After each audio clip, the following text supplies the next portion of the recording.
So this section is on exponent rules. I have 5 rules listed. Let's review the rules first and then we'll look at some of the examples. Feel free to write down the rules and then take your own notes. So we're going to start off by saying that m and n are integers. M and n are basically our exponents for these rules, and then a and b are real numbers. For these rules, a and b are actually our bases. So in this case, a is a base, m is an exponent, n is an exponent, and the same applies for the other rules. We'll start off with the product rule. So product implies multiplication. This rule is used for multiplication only, and you also should notice that we have to have the same base. So this right here, A, is our base, and if you have a situation where you have the same base, then we could simplify and just write our base once and add the exponents. Notice that I am not multiplying bases together. I am just recopying the base once, adding the exponents. For division, which is the quotient rule, again, we have to have the same base in order to apply the rule. In this case, we have to subtract our exponents, and please notice that the order of subtraction matters, meaning you need to subtract, so it needs to be numerator exponent minus denominator exponent. It has to be in that order.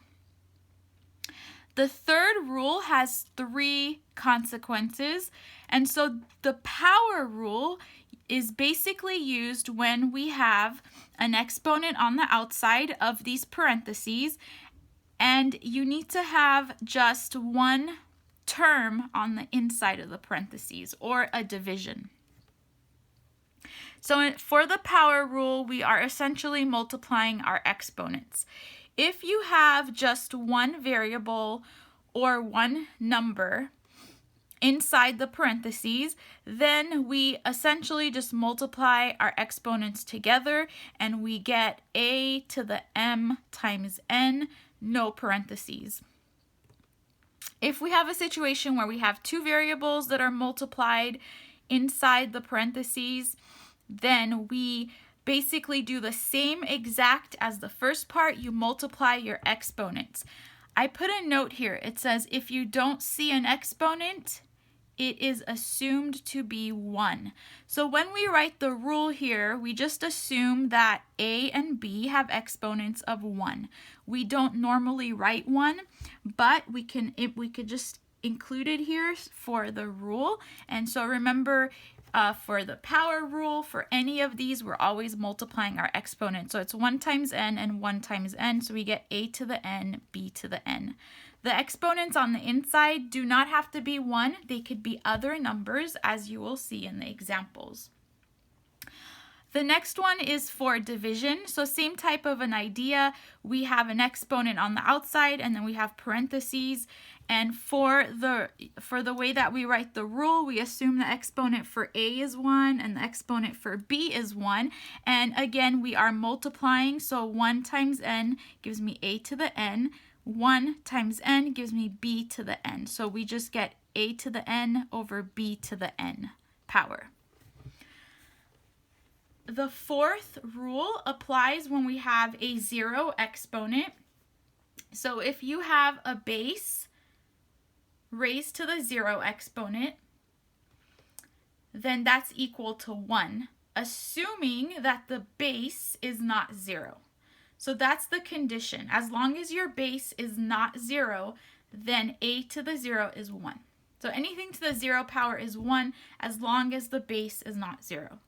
Negative exponent rule, you can have a negative exponent, and so if that happens, for example, a to the negative n, it is equivalent and can be rewritten as 1 over a to the positive n. So we can write our answer with positive exponents by just using this rule here. So this is in the numerator, a to the negative n. If I put it in the denominator, like I did here, then it changes the sign of the exponent. It doesn't change anything with the base. The base stays the same. We only change the sign of the exponent. And we also want to assume that we are not dividing by 0, so a does not equal to 0. Some of the examples will require you to use more than one rule at a time, so it's a good idea to first practice doing problems where you're just applying one rule so that you know when to use certain rules. When do you add exponents, when do you subtract, and when do you multiply exponents. So you need to be clear on that first. So practice a few of the easier examples, and then you can practice the ones that are a little bit more challenging because you need to use more than one rule at the same time. Let's look at a few examples. So I'm going to have the rules here so we can look at them as we're looking at these examples. So what we want to do is we would like to first simplify and write our answer using positive exponents. So most of the time when you're simplifying exponent problems, you need to write your final answer with positive exponents. And just a quick note, we only want the exponent to be positive in the answer. We do not want the base. The base could be positive or negative. That doesn't matter. So let's take a look at the first example, and we want to determine which rule we have to use. So for this problem, we have two monomials, and we want to add them together. We want to multiply them together. So we have -4 and 2. We can multiply those together. So that's going to give us -8. And then we have y to the 3rd times y to the 5th. So this is a multiplication problem. We have the same base. The base is y. So in this case, since we have the same base, we need to use the product rule. So again, product rule, you have to multiply and you have to have the same base. You're going to add your exponents. So this first example requires the product rule.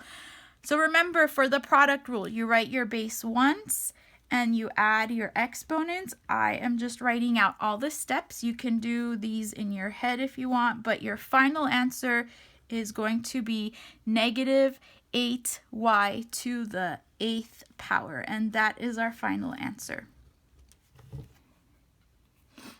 Next example, we have 5, and then there's nothing to multiply. There's no other number here for 5, so that just gets recopied, basically like 5 times 1. And now we want to look at our variables.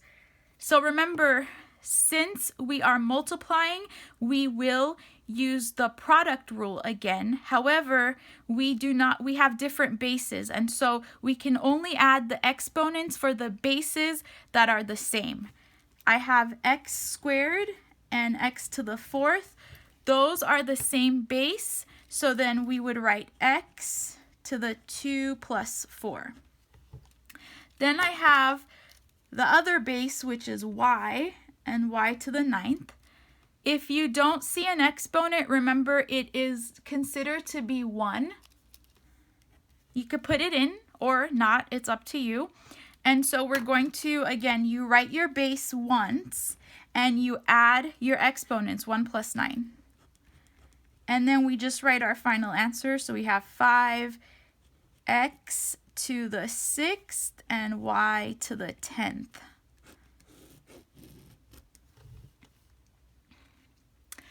Next example, we have, this is a division problem.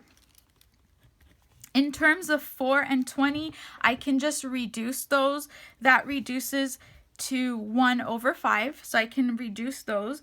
And then in terms of the variable, since we have the same base, since this is division, you will need to apply the quotient rule. So quotient rule is for division. You have to have the same base.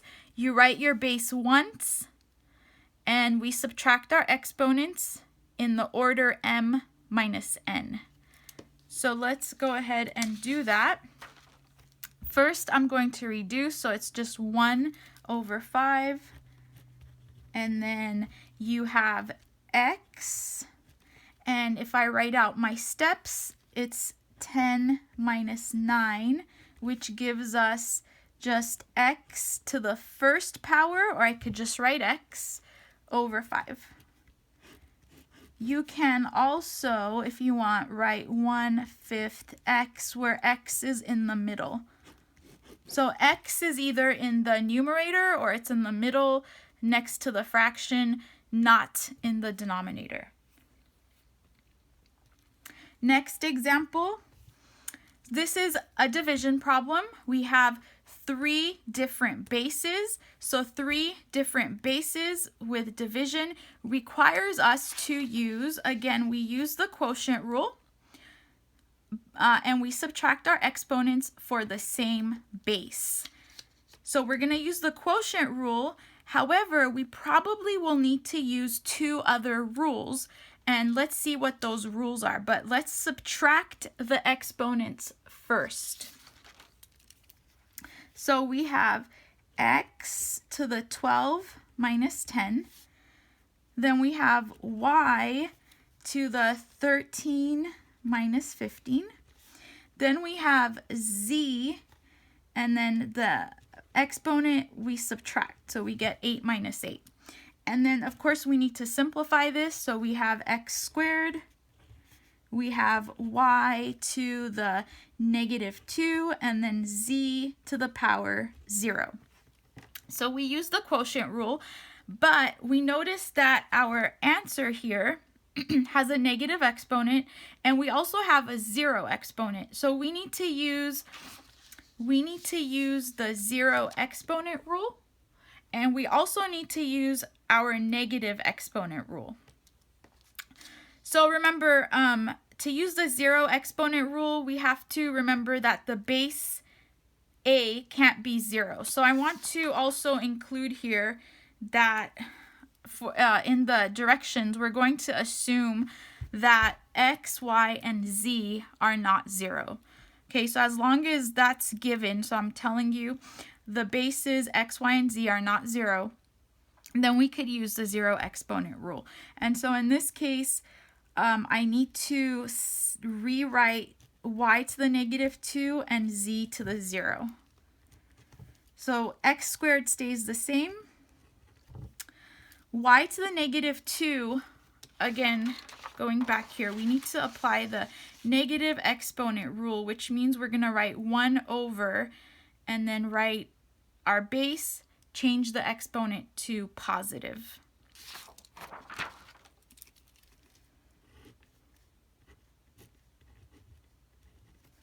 And any base to the 0 power will be 1, so I can just write times 1. Or I don't even have to have 1 here because 1 times anything is that thing. But just to simplify this just a little bit more, we can write our final answer as just x squared over y squared. Okay, so this is a solution here, but we needed to rewrite this to make the exponent positive, which I did right here. And then apply the 0 exponent rule, which just makes this 1. So 1 times anything will just be what's left. So I don't really need to have a 1 in my final answer. Let's take a look at the next example. So for this one, we are looking at using another rule, which we haven't used yet. We're going to use the power rule. So the power rule, again, you need to have an exponent on the outside and then parentheses. And then for example 5, we actually have a number and we have 2 variables. So it would be more like this part right here. And again, for the power rule, you have to multiply your exponents. So what we want to do is just remember that if you see a number and you don't see an exponent, it's 1. Okay, so we have to square 9. So 9 squared is going to be 81. And then we're multiplying the exponent, so we get x to the 4th and y to the 3 times 2, 6. And that's our final answer.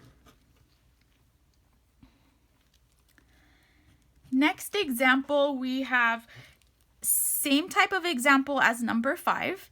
You have to use the power rule, but we also have negative exponents. So we will also need to use the negative exponent rule as well. So we multiply exponents. We get a multiply -5 times -6, that's 30. And b, 2 times -6 is -12. So this is my answer, but we need to make sure our final answer has all positive exponents. So this b right here, we have to rewrite it using the negative exponent rule. I leave a to the 30 the way it is. And remember the negative exponent rule, if you have to rewrite this, then it would just be moved to the denominator and the exponent becomes positive. Last example, we have a division problem where we have to use the power rule. And so that will be this type of a rule right here. So we're going to use this where we multiply the exponent in the numerator and also in the denominator to get this final answer. So we're using the power rule, but we also will have to use negative exponent rule because we have negative exponents. And also notice that inside the parentheses, we can actually simplify by using the quotient rule. And so when we use the quotient rule, it has to be division and you have to have the same base. So what I'm going to do is simplify inside the parentheses first, and then I am going to apply the power rule. So let's simplify in the parentheses first. So we have a to the 5th and a to the 7th. You subtract your exponents and we get a to the 5 minus 7. That's going to give us -2. And then b, 1 minus 2. 1 minus a -2. So it's really going to come out to be 3. And I leave the exponent the same. So really quick here, it was a 5 minus 7, and b, it's going to be 1 minus a -2. So that's going to turn into 1 plus 2. So we get 3. And then the last thing is we're going to apply the power rule here. So you multiply your exponents. We get a to the 6th, b to the -9. The last step is make sure that your answer contains only positive exponents. So a to the 6th stays. B to the -9 needs to move to the denominator where the exponent becomes positive. And this is the final answer.